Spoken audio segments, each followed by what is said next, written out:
Zalete, thank you for your love and support. I appreciate it all. The diplomatic arena in West Africa has just been set on fire, and the shockwaves are rocking Western capitals. On July 14, 2026, our all-in-all Captain Ibrahim Traore's government of Burkina Faso officially declared two top-ranking European Union diplomats persona non grata, ordering them to pack their bags and leave the country within 72 hours. This was not a minor administrative disagreement handled behind closed doors. The state-run Burkina Faso Information Agency made the announcement public, specifically targeting the deputy head of the European Union delegation, who also leads the political, press and information section, alongside a prominent European Union program officer.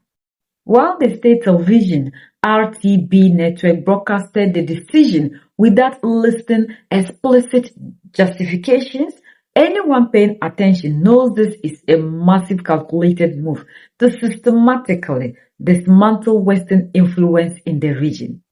To understand exactly how relations between Ouagadougou and Brussels shattered, you have to look at the fierce friction that has been building up over the last few weeks.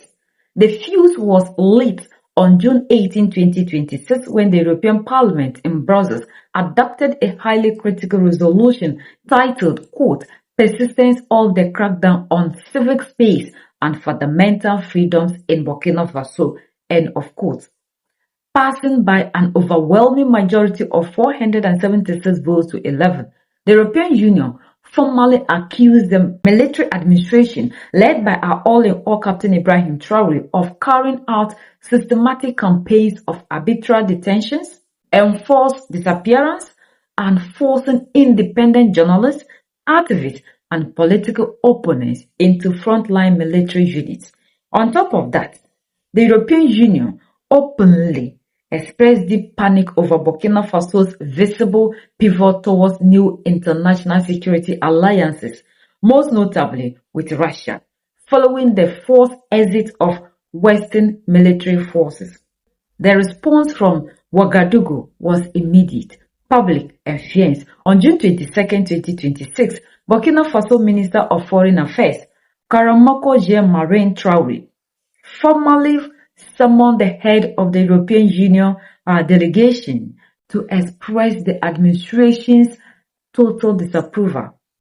Our all-in-all government flatly rejected the European Parliament's findings, calling the resolution a hostile act of interference in the domestic affairs of a sovereign nation.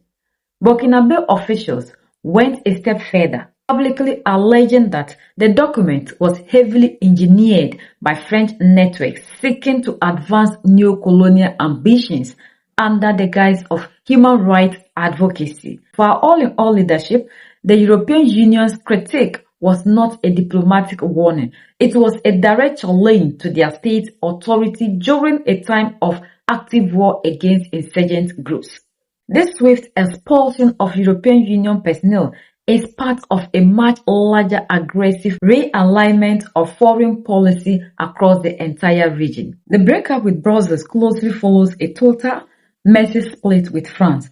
On June 26, 2026, less than 3 weeks before these European Union expulsions, Burkina Faso officials severed all remaining diplomatic ties with Paris, accusing the French state of actively supporting destabilizing elements and insurgent networks within the country.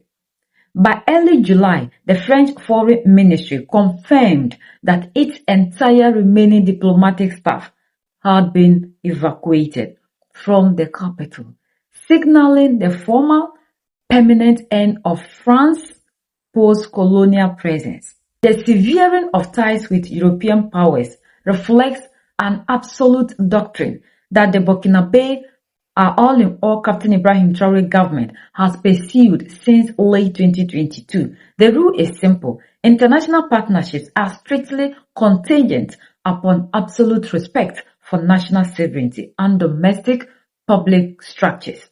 Over the past few years, This policy has shattered old alliances. In December 2022, the government demanded the recall of the French ambassador. By January 2023, it tore up the military accords that permitted French special forces to operate on its soil, leading to the total departure of France's military contingent the following month. Shortly after, the state revoked its 1961 bilateral technical military assistance agreement with Paris, wiping the slate completely clean of colonial-era security frameworks. This uncompromising stance has not been reserved solely for former European colonial powers.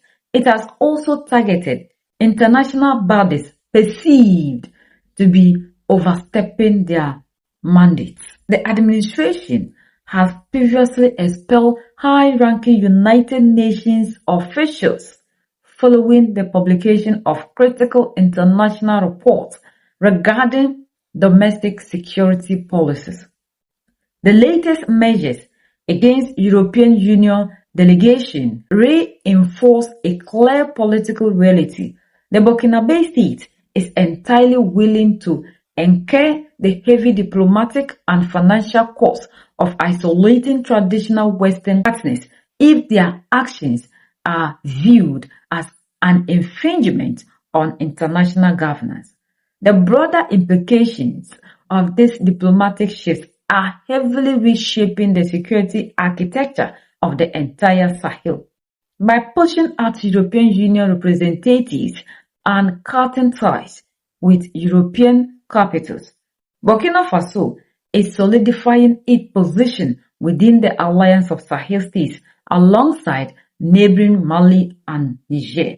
This coalition has collectively rejected transitional Western security architecture and political partnership in favor of deep structural cooperation with non-Western powers, particularly Russia. While the European authorities express deep regret over these developments and warn of long-term economic and humanitarian consequences, the political strategy in the Sahel continues to favor a clean and unapologetic break from old alliances. The expulsion of these European Union diplomats is a final declaration that the traditional frameworks of Euro-African diplomacy are dead and buried in Ouagadougou. To truly understand the depth of this breakdown, we must look at the financial and developmental ties that are now being shaded. For decades, the European Union was one of the largest non-military donors to Burkina Faso, pouring hundreds of millions of euros into infrastructure, agriculture, healthcare, and water access. By expelling the very individuals responsible for managing these programs, the Burkinabe leadership is signaling to the world that they value absolute political independence far more than Western aid money.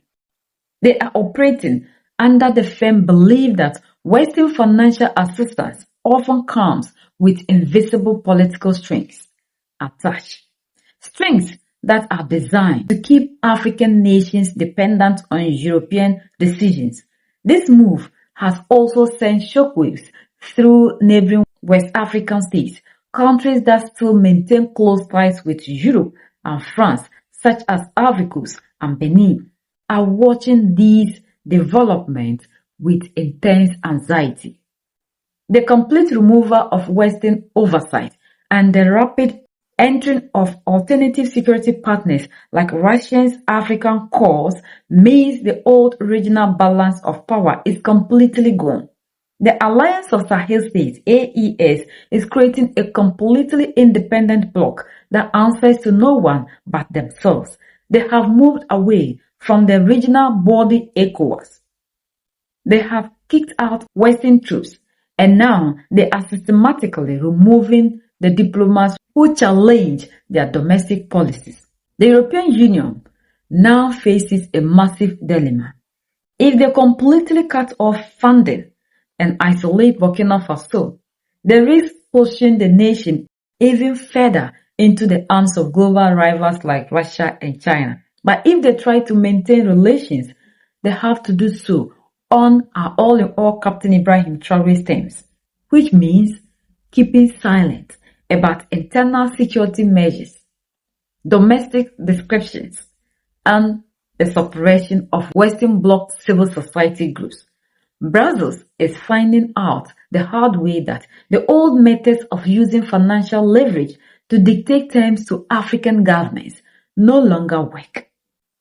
Ultimately, the expulsion of these two high-ranking officials on July 14th is a historic turning point. It proves that Burkina Faso is not interested in playing the traditional diplomatic game of compromises.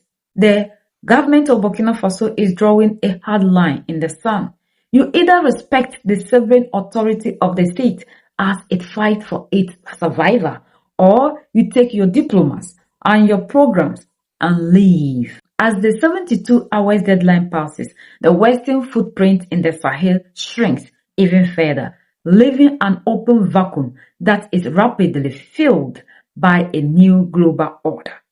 We are the only ones that can set ourselves free. United we stand, divided we fall, and united we keep standing forever and ever. The greatest enemy of the African is mental slavery. So let's decolonize ourselves from mental slavery. Let's keep sharing to educate our brothers and sisters. Together we make Africa great for ourselves and the next generations that are going to come. So that's the latest around the world, in Africa, West Africa, and in Burkina Faso.